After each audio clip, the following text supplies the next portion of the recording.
اعوذ باللہ من الشیطان الرجیم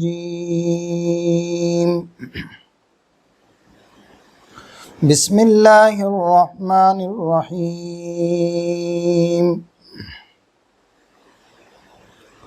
وَلُوطًا إِذْ قَالَ لِقَوْمِهِ إِنَّكُمْ لَتَأْتُونَ الْفَاحِشَةَ مَا سَبَقَكُمْ بِهَا مِنْ أَحَدٍ مِّنَ الْعَالَمِينَ أَإِنَّكُمْ لَتَأْتُونَ الرِّجَالَ وَتَقْطَعُونَ السَّبِيلَ وَتَأْتُونَ فِي نَادِيكُمُ الْمُنكَرَ فما كان جواب قومه إلا أن قالوا ائتنا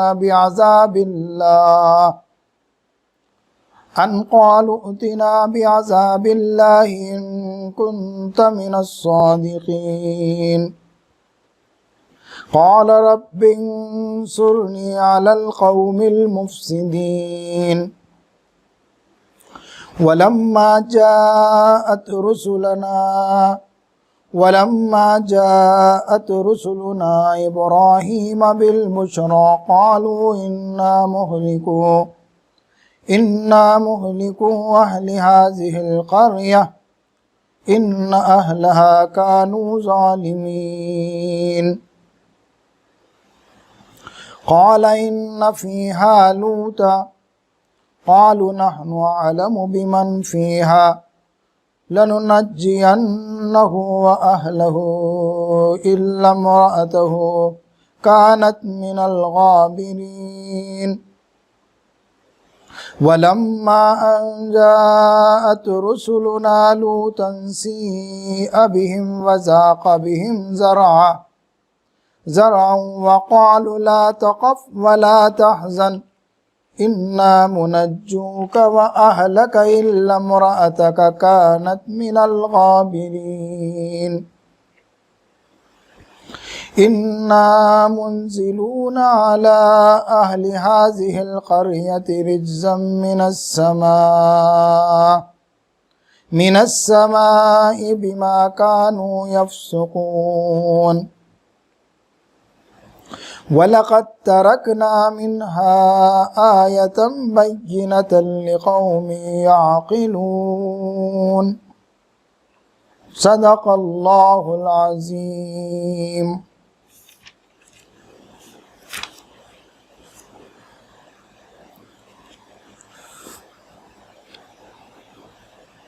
تسلسل کے ساتھ سورہ عنکبوت کا مطالعہ جاری ہے اور آج تیسرا دن ہے۔ کل تک جن موضوعات پر گفتگو کی گئی تھی وہ بہت تفصیل کے ساتھ آئی ہیں۔ حضرت سیدنا نوح علیہ السلام اور حضرت ابراہیم علیہ السلام کا ذکر کیا گیا، اور آج کے درس میں حضرت سیدنا لوط علیہ السلام اور سیدنا شعیب علیہ السلام کا ذکر ہے۔ اسلام کے علمبردار، اللہ کے دین کے علمبرداروں کا تذکرہ بھی ہے، اور پھر مخالف طاقتوں کا بھی تذکرہ آج کے درس قرآن میں ہے۔ ان مخالف طاقتوں کے اندر قوم عاد بھی ہے، قوم سمود بھی ہے، اور خود لوط علیہ السلام کی قوم کا ذکر بھی ہے، جنہوں نے نافرمانی کی راہ اختیار کی تھی، سرکشی کی راہ اختیار کی تھی، اور بدترین اور قبیح ترین اخلاقی بیماری کا وہ شکار ہو گئے تھے، جو ان سے پہلے دنیا میں کسی نے اس کی بنیاد نہیں ڈالی تھی۔ ایسی بدترین قسم کی اخلاقی بیماری کا وہ شکار ہو گئے تھے، اس کا ذکر ہوا، اور ان پر کیا عذاب آیا اس کا بھی ذکر کیا گیا۔ اور پھر شعیب علیہ السلام کی قوم کا ذکر ہے، فرعون کا، حامان کا، قارون کا بھی اس میں ذکر کیا گیا ہے۔ انشاءاللہ ہم اس پر بہت تفصیل سے گفتگو کریں گے۔ قبل اس کے آج کے مطالعے کی مختلف تشریحات ہمارے سامنے آئیں، مناسب یہ ہے کہ اس کی ترجمانی پہلے ہم سماعت کر لیں۔ جو آیات اس وقت تلاوت کی گئی ہیں ان کی ترجمانی یہ ہے: اللہ کے نام سے جو بے انتہا مہربان اور رحم فرمانے والا ہے، اور ہم نے لوط کو بھیجا جبکہ اس نے اپنی قوم سے کہا تم تو وہ فحش کام کرتے ہو جو تم سے پہلے دنیا والوں میں سے کسی نے نہیں کیا ہے۔ کیا تمہارا حال یہ ہے کہ مردوں کے پاس جاتے ہو اور رہزنی کرتے ہو اور اپنی مجلسوں میں برے کام کرتے ہو؟ پھر کوئی جواب اس کی قوم کے پاس اس کے سوا نہ تھا کہ انہوں نے کہا لے آ اللہ کا عذاب اگر تو سچا ہے۔ لوط علیہ السلام نے کہا اے میرے رب، ان مفسد لوگوں کے مقابلے میں میری مدد فرما۔ اور جب ہمارے فرشتاد ابراہیم کے پاس بشارت لے کر پہنچے تو انہوں نے اس سے کہا ہم اس بستی کے لوگوں کو ہلاک کرنے والے ہیں، اس کے لوگ سخت ظالم ہو چکے ہیں۔ ابراہیم نے کہا وہاں تو لوط موجود ہے۔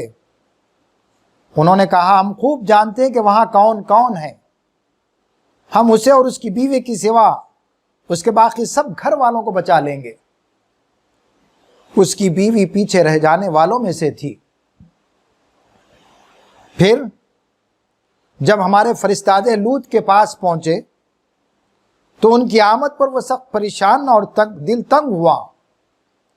انہوں نے کہا نہ ڈرو نہ رنج کرو، ہم تمہیں اور تمہارے گھر والوں کو بچا لیں گے سوائے تمہاری بیوی کے جو پیچھے رہ جانے والوں میں سے ہے۔ ہم اس بستی کے لوگوں پر آسمان سے عذاب نازل کرنے والے ہیں اس فسق کی بدولت جو یہ کرتے رہے ہیں، اور ہم نے اس بستی کی ایک کھلی نشانی چھوڑ دی ہے ان لوگوں کے لیے جو عقل سے کام لیتے ہیں۔ بہت تفصیل کے ساتھ اگلی آیات کا بھی مطالعہ ہوگا۔ حضرت لوط علیہ السلام کے قصے سے ظاہر ہوتا ہے کہ آپ کی قوم کے لوگ کتنے خودسر ہو گئے تھے، بے حیا ہو گئے تھے۔ نبی کا بھی کوئی لحاظ نہیں تھا، نبی کا بھی کوئی احترام نہیں وہ کرتے تھے، اور ایک ایسی قبیح بیماری کا وہ شکار ہو گئے تھے، اخلاقی بیماری کا، کہ جس کی وجہ سے انہوں نے انسانیت کو بھی حیوانیت سے نیچے کے درجے میں گرا دیا تھا۔ وہ گندگی کے اندر پڑے ہوئے تھے، رذائل اخلاق کے اندر پڑے ہوئے تھے، اور اتنا ہی نہیں اپنے نبی کا وہ نہ صرف مذاق اڑاتے تھے بلکہ وہ احترام بھی نہیں کرتے تھے، بدتمیزی کرتے تھے، ان کے سامنے جرأت کرتے تھے۔ بہت تفصیل کے ساتھ اس کا ذکر آ رہا ہے۔ پھر آگے کی آیات میں بھی ہم دیکھیں گے بہت تفصیل کے ساتھ حضرت شعیب علیہ السلام کا قصہ بھی ہمارے سامنے آئے گا، قوم عاد اور قوم سمود اور فرعون، قارون اور حامان کے بھی ساری باتیں ہمارے سامنے آئیں گی۔ کہا گیا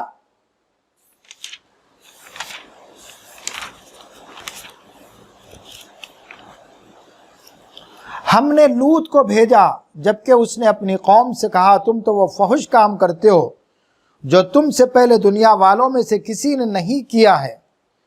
کیا تمہارا حال یہ ہے کہ مردوں کے پاس جاتے ہو اور رہزنی کرتے ہو اور مجلسوں میں برے کام کرتے ہو؟ کیسی سخت بیماری تھی۔ کل کے درس میں ہمارے سامنے یہ بات آئی تھی، سیدنا ابراہیم علیہ السلام نے اپنے بھتیجے حضرت لوط علیہ السلام کو اللہ کے دین کی دعوت اور اس کے پیغام کو پہنچانے کے لیے وادی اردن کی طرف بھیجا تھا۔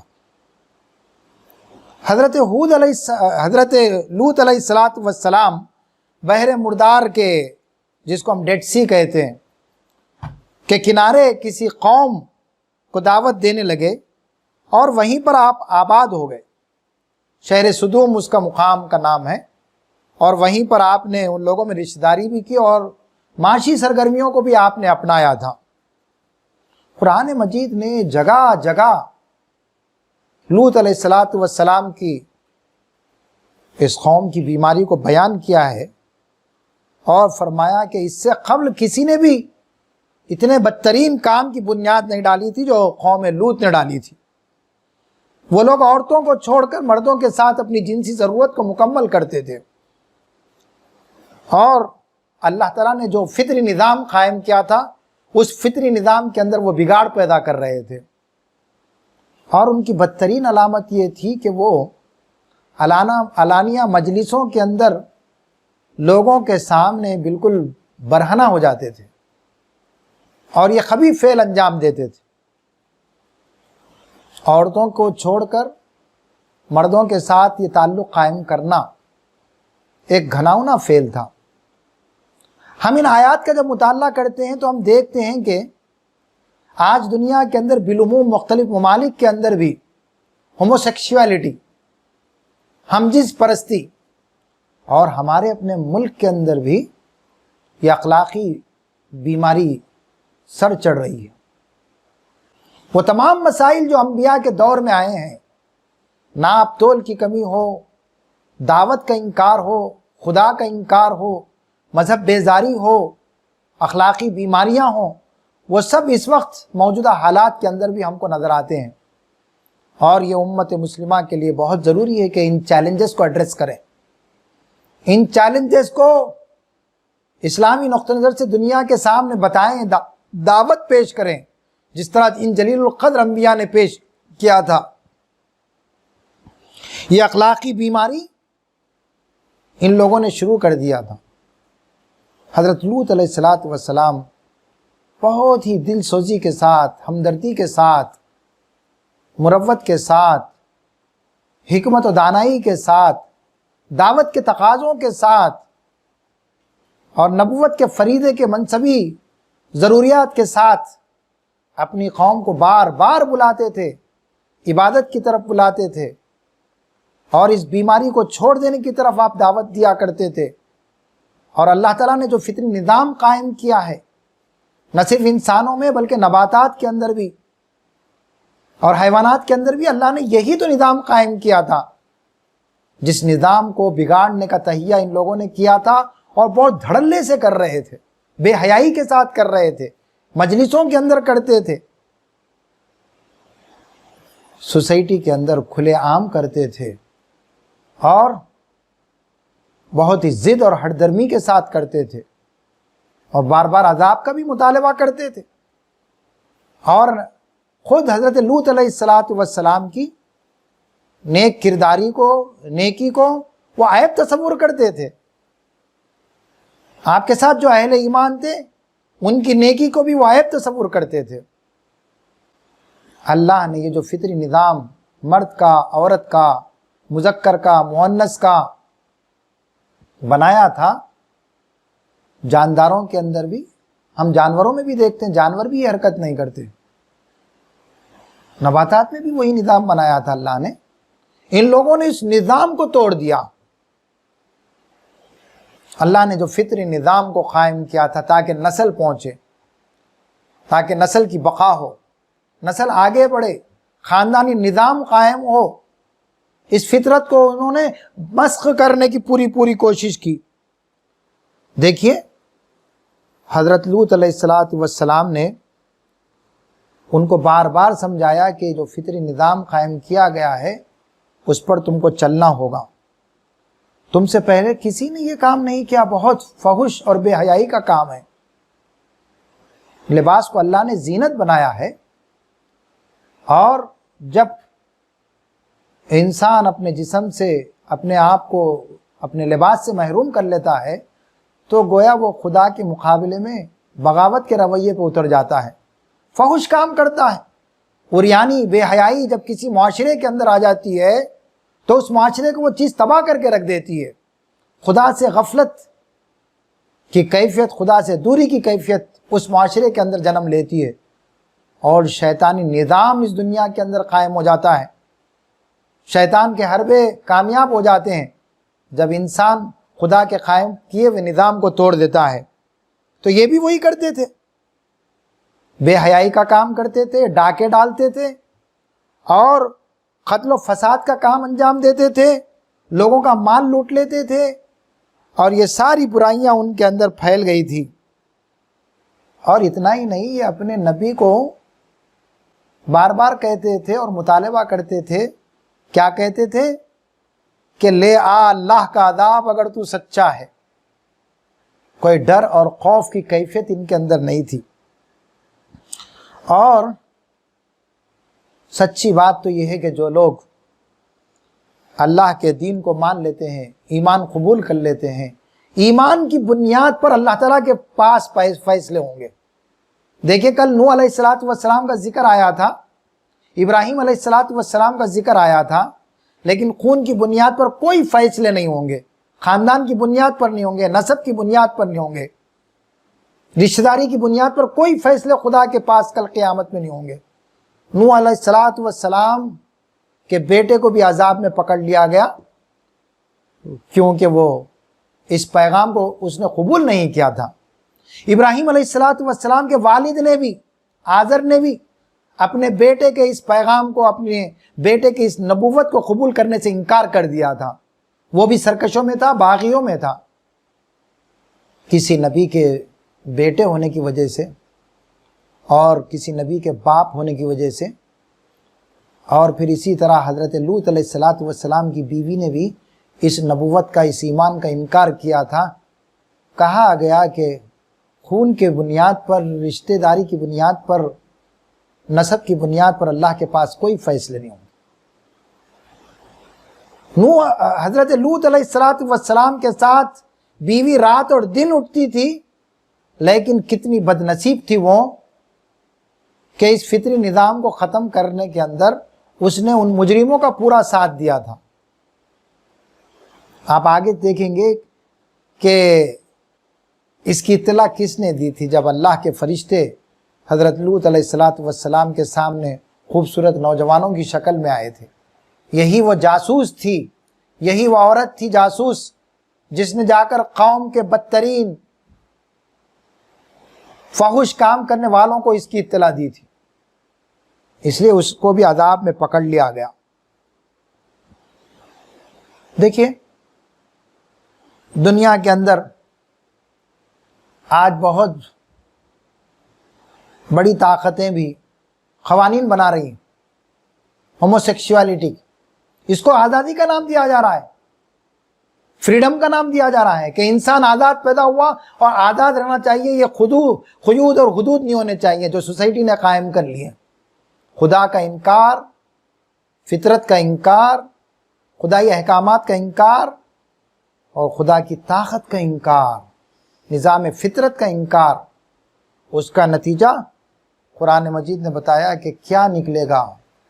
کسی بھی زمانے میں، کسی بھی دور میں جب انسان خدا کے ساتھ سرکشی اور بغاوت کے رویے پر اتر آتا ہے تو خدا تعالیٰ ان کو کیفر کردار تک پہنچا دیتا ہے۔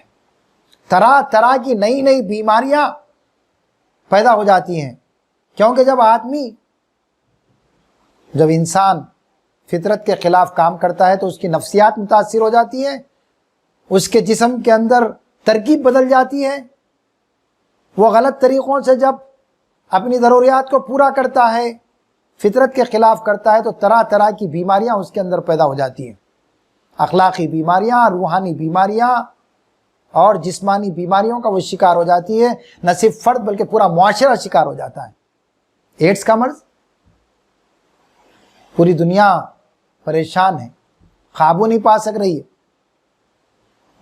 گزشتہ کچھ اطلاعات ایسی آئی تھی کہ بعض ممالک کے اندر ایسی بیماریاں ہم جنسی کے نتیجے میں پھیل گئی ہیں کہ پورا جسم پھوڑوں سے بھر گیا ہے اور سڑ رہا ہے جسم، اور تحقیق کرنے والے لوگ بتا رہے ہیں کہ یہ بیماری کا علاج نہیں ہے، اور یہ بیماری کی وجہ یہ ہو سکتی ہے کہ جب آدمی ہم جنس پرستی میں مبتلا ہو جاتا ہے، عورتیں عورتوں کے ساتھ ہم جنسی کا شکار ہو جائیں اور مردوں کے ساتھ ہم جنسی کا شکار ہو جائیں، تو نت نئی بیماریوں میں اللہ تبارک و تعالیٰ ان کو پھنسا دیتا ہے، اس کا علاج نہیں نکلتا۔ کیوں؟ خدا کے ساتھ یہ سرکشی ہے، بغاوت ہے۔ آج دنیا کے اندر طاقت کی بنیاد پر، سیاست کی بنیاد پر، حکومت کی بنیاد پر آج بھی یہی فیصلے کیے جا رہے ہیں کئی گروہ کھڑے ہو گئے. یہ وہی عمل ہے جو لوط علیہ السلام کی قوم کا عمل تھا. آج امت مسلمہ کے لیے ایک بہت بڑا چیلنج ہے. تحریکات اسلامی کے لیے بھی بہت بڑا چیلنج ہے, مسلمانوں کے لیے بھی چیلنج ہے. خدا کا دین ان کے پاس امانت ہے, خدا کا پیغام ان کے پاس امانت ہے. پوری انسانیت تک پہنچانا اور پوری انسانیت کو اس بیماری میں سے نکالنا, خدا کے پیغام کی طرف بلانا, خدا کے پیغام کی حقانیت کو واضح کرنا, یہ ان کی بنیادی ذمہ داریوں کے اندر ہے. خدا سے ڈرانا, اس کے عذاب سے ڈرانا, اخروی نتائج سے ڈرانا, یہ امت مسلمہ پر عین بڑی ذمہ داری ہے. آج بھی وہی حالات ہیں. سارے حالات کا اگر ہم جائزہ لے کر دیکھیں گے, آنے والے درس میں بھی ہمارا ذکر ہوگا کہ فرعون نے کیا صورتحال بنائی تھی, وہی صورتحال آج بھی ہمارے ملک میں بھی بنائی جا رہی ہے, پوری دنیا میں بنائی جا رہی ہے. حامان کا طرز عمل, قارون کا طرز عمل, فرعون کا طرز عمل, یہ سارے کے سارے ہم جانیں گے کہ کیا طرز عمل تھا ان کا. آج دنیا میں پھر وہی درس کو دہرایا جا رہا ہے, وہی لیسنس ہو رہے ہیں, وہی ایشیوز ہیں, وہی چیلنجز ہیں جن کو ایڈریس کرنے کی ضرورت ہے. تو اب حضرت لوط علیہ السلام کو ان لوگوں نے چیلنج کیا کہ انہم اناس یتطہرون قائلون, ارے یہ تو وہ لوگ ہیں جو اپنے آپ کو پاکیزہ ثابت کر رہے ہیں, ان کو کوئی حق نہیں ہے کہ وہ ہمارے ساتھ رہیں. انہوں نے چیلنج کر کے کہا کہ لے آ اللہ کا عذاب اگر تو سچا ہے. اب یہ حجت کو حضرت لوط علیہ السلام نے مکمل فرما دیا, اور آپ نے کیا فرمایا, اے میرے رب ان مفسد لوگوں کے مقابلے میں میری مدد فرما. فساد برپا کر دیا, بہت بڑا فساد. انسانی سماج کو ان مجرموں نے ایک برائی کی طرف ڈھکیل دیا, ایک گمراہی کی طرف ڈھکیل دیا. کوئی معمولی جرم نہیں تھا. اپنے نبی کا انکار کیا, اپنے نبی کے تعلیمات کا انکار کیا, نبی کی دعوت کا انکار کیا, اچھائی کو قبول کرنے کے بجائے برائی کی طرف یہ راغب ہوتے رہے, برائی کی لذتیں لیتے رہے اور برائی پر جمے رہے, برائی کی دعوت دیتے رہے. تو کیا ہوا, اللہ کے رسول نے اللہ سے مدد طلب کی کہ اللہ ان مفسد لوگوں کے مقابلے میں میری مدد فرما. اب اس کے بعد قرآن مجید میں سورہ اعراف میں بھی بہت تفصیل سے ذکر ہے. قرآن مجید کی بیشتر صورتوں کے اندر ہم مطالعہ کریں تو مختلف انبیاء اور ان کی قوموں کے ذکر ہم کو ملتے ہیں کہ کیا کیا ہوا تھا. جب حضرت لوط علیہ السلام نے جب اپنے رب سے دعا مانگی اور اپنی حجت مکمل فرمائی تو کیا ہوا, اب اللہ نے فیصلہ فرما لیا کہ ان کو عذاب میں مبتلا کر دیا جائے. ایسا عذاب کہ پھر ان میں سے کوئی ایک بھی باقی نہ بچ سکے. ہر مفسد ختم ہو جائے, ہر مجرم ختم ہو جائے. جس طرح دنیا کے اندر ایک خاردار پودا, خبیث پودا جو نہ پھل دیتا ہو نہ جو کسی فائدے کا ہو, اس کو کسان جلا دیتا ہے, کسان اکھاڑ کے پھینک دیتا ہے, زمین سے اس کا حصہ ختم کر دیتا ہے. جب کوئی قوم اللہ کے نبی کی دعوت کو جھٹلا دیتی ہیں, اللہ کے رسولوں کی دعوت کو جھٹلا دیتی ہیں, انکار اور ضد اور ہٹ درمی پر اتر آتی ہیں, مقابلے پر اتر آتی ہیں, تو اللہ تبارک و تعالیٰ بھی زمین سے ان کا قصہ ویسا ہی پاک کر دیتا ہے, زمین سے ان کے نام و نشان کو مٹا دیتا ہے. ان کا کوئی نام و نشان باقی نہیں رہ سکتا. جیسا کہ ہم نے نوح علیہ السلام کی پوری قوم کا ذکر سنا تھا, ایسا ہی ہوا. اللہ کے فرشتے آئے, کیا کہا قرآن نے, اور جب ہمارے فرشتاد ابراہیم کے پاس بشارت لے کے پہنچے تو انہوں نے اس سے کہا ہم اس بستی کے لوگوں کو ہلاک کرنے والے ہیں, اس کے لوگ سخت ظالم ہو چکے ہیں. ابراہیم علیہ السلام کے پاس فرشتے بشارت لے کے آئے تھے. کاہے کی بشارت؟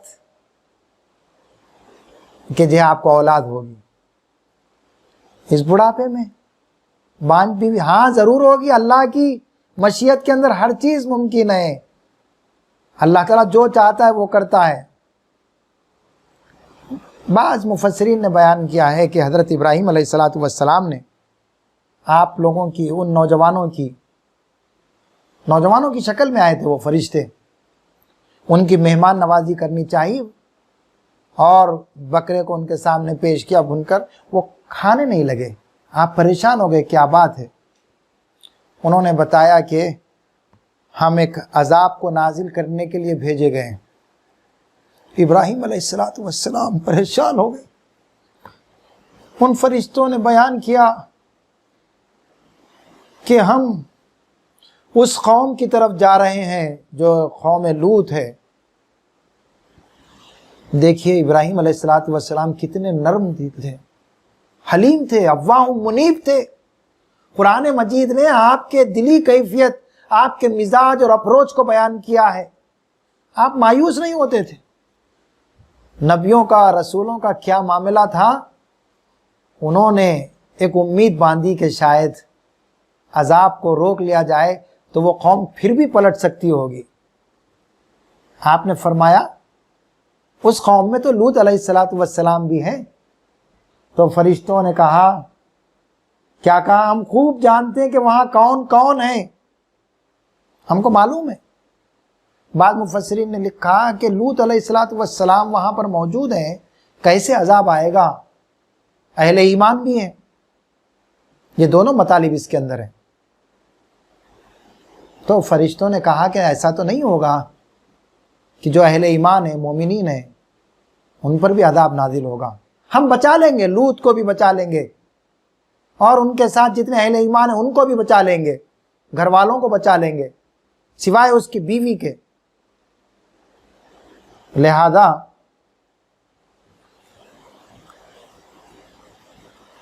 اب فرشتے لوط علیہ السلام کے پاس پہنچے، خوبصورت نوجوانوں کی شکل میں۔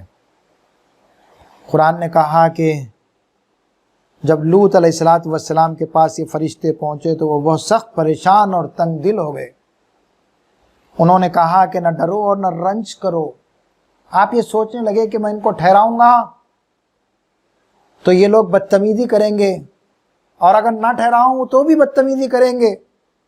اس موقع پر آپ بہت کشمکش میں آ گئے تھے، لیکن فرشتوں نے اطمینان دلایا کہ آپ کوئی پریشان ہونے کی ضرورت نہیں ہے، ہم آج ان پر عذاب نازل کرنے کے لیے آئے ہیں، اور وہ آپ کا کچھ بھی نہیں بگاڑ سکیں گے۔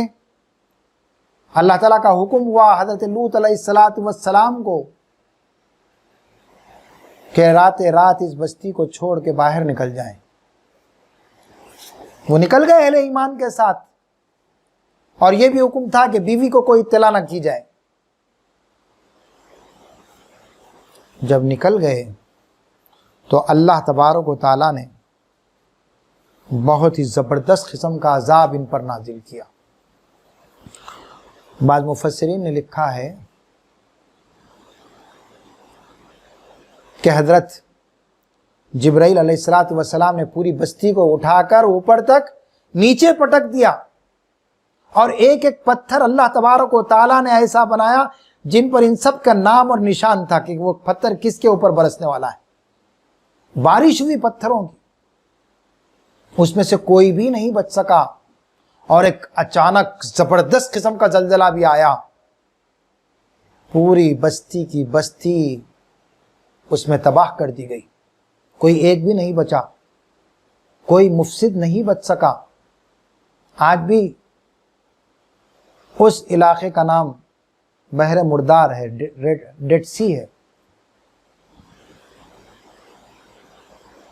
آج بھی اس کے آثار پائے جاتے ہیں، کئی لوگ تحقیق کر رہے ہیں۔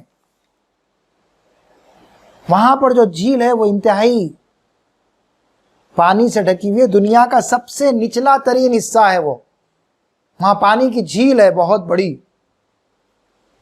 اور آج بھی اس کو بحر مردار کہا جاتا ہے۔ اس کے نیچے آج بھی ریسرچ کرنے والے لوگ بتا رہے ہیں کہ کچھ بستی کے آثار ملتے ہیں۔ اللہ نے ایسا تباہ و تاراج کر دیا کہ ان کا نام و نشان مٹا کر رکھ دیا، اور اللہ تبارک و تعالیٰ نے حضرت لوط علیہ السلام کو بچا لیا اور اہل ایمان کو بھی بچا لیا، سب کو تباہ کر دیا گیا۔ یہ ایسی بیماری، اخلاقی بیماری تھی جس کی سخت ترین سزا اللہ تبارک و تعالیٰ نے دی ہے، اور آج کے دور میں بھی یہ بیماری، اخلاقی بیماری پیدا ہو گئی۔ اس کے لیے قوانین بھی بنائے جا رہے ہیں۔ امت کا یہ فریضہ ہے کہ اٹھ کھڑے ہو کر لوگوں کو بتائے، ان ظالموں کو بتائے، سرکشوں کو، باغیوں کو بتائے کہ یہ کام نہیں کرنا ہے۔ یہ بہت خبیث فعل ہے، زنا جتنا خبیث فعل ہے ویسا ہی خبیث فعل ہے۔ نبی کریم صلی اللہ علیہ وسلم نے فرمایا جو عمل قوم لوط کرے گا ان دونوں کو بھی قتل کر دو، فاعل اور مفعول دونوں کو قتل کر دو۔ ان لوگوں کو اس لیے قتل کر دینا چاہیے کہ وہ ایک ایسی چیز کی بنیاد ڈال رہے ہیں جو پورے نظام خاندان کے اندر، پورے سماج اور معاشرے کے اندر بگاڑ پیدا کر دیتے ہیں۔ امام ابو حنیفہ رحمۃ اللہ علیہ فرماتے ہیں کہ جو کوئی بھی یہ حرکت کرے گا، ہوموسیکشوالٹی میں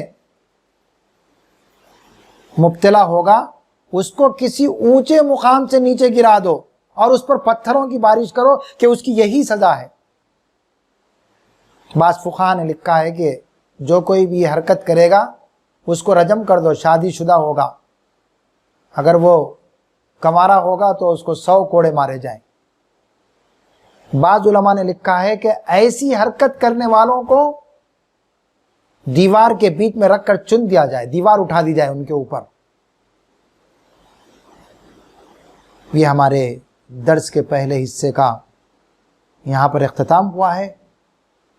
میری دعا ہے اللہ تبارک و تعالیٰ سے کہ اللہ تبارک و تعالیٰ ان حالات کے اندر ہم کو اپنے منصبی ذمہ داریوں کو ادا کرنے کی توفیق عطا فرمائے، امر بالمعروف و نہی عن المنکر کی توفیق عطا فرمائے، اور اس انسانیت کے لیے بھی ہم نہ صرف دعا گو ہوں بلکہ ان کو ہدایت کی طرف دعوت دینے کے لیے ہم کمر بستہ ہو جائیں۔